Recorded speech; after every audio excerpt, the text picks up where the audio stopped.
লিখেছেন, স্ত্রী যদি চাকুরি করে তার উপার্জনের টাকা থেকে দান, সাদকা, কর্জ বাবা মা আত্মীয়দের দিলে কি স্বামীর অনুমতির প্রয়োজন হবে?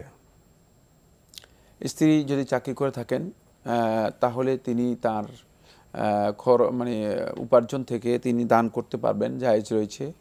তিনি তার ব্যক্তিগত খরচ করতে পারবেন, জায়েজ রয়েছে। তিনি তার বাবা মাকে দিতে পারবেন, তার জায়েজ রয়েছে। তিনি প্রয়োজন হলে আত্মীয় স্বজনদেরকে সহযোগিতা করতে পারবেন, এটাও জায়েজ রয়েছে। তিনি ঘরের আসবাবপত্র কেনার জন্য খরচ করতে পারবেন, এটাও জায়েজ রয়েছে। কিন্তু প্রত্যেকটি ক্ষেত্রেই মানে যেহেতু দাম্পত্য জীবন একটা অংশীদারিত্বের মতো, আর এই অংশীদারিত্ব মূলত মানে ব্যবসায়ের পার্টনারশিপের মতো নয়।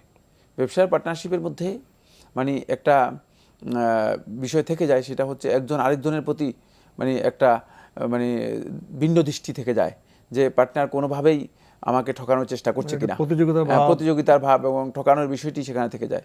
কিন্তু মানে এই দাম্পত্য জীবনে যে পার্টনারশিপটা, এই পার্টনারশিপটা হচ্ছে মূলত ভালোবাসার পার্টনারশিপ এবং একজন আরেকজনের সহযোগিতার পার্টনারশিপ, মানে একজন আরেকজনকে কীভাবে সহযোগিতা করতে পারবে এর পার্টনারশিপ। সুতরাং এই পার্টনারশিপের মধ্যে মানে আপনি আপনার স্বামীকে মানে শেয়ার করার জন্য যে আমি আমার এই ইনকাম থেকে মানে অমুককে এত টাকা দিতে চাই, মানে এটা অনুমতি নিতে কত আপত্তি কোথায়? মানে তাহলে এই সংসার, দাম্পত্য জীবন, এই পারিবারিক জীবনটা অনেক সুন্দর হবে, অনেক উজ্জ্বল হবে, সেখানে ভুল বুঝাবুঝি তৈরি হবে না।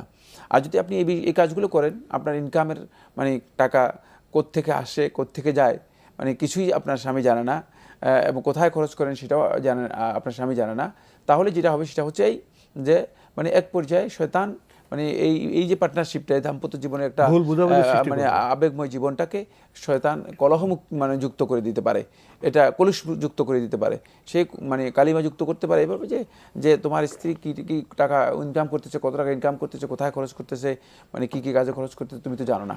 মানে সেখান থেকে আস্তে আস্তে করে মানে শয়তান এটাকে মানে এক্সটেন্ড করতে করতে করতে করতে পরস্পরের মধ্যে সন্দেহ তৈরি করতে পারে। আর সন্দেহের এই রোগটি এত ভয়ঙ্কর যে মানে এটি যদি কোনোভাবে দাম্পত্য জীবনের মধ্যে এসে যায়, তাহলে দাম্পত্য জীবন ভেঙে যাওয়ার সম্ভাবনা একেবারেই মানে কাছাকাছিতে চলে যায়।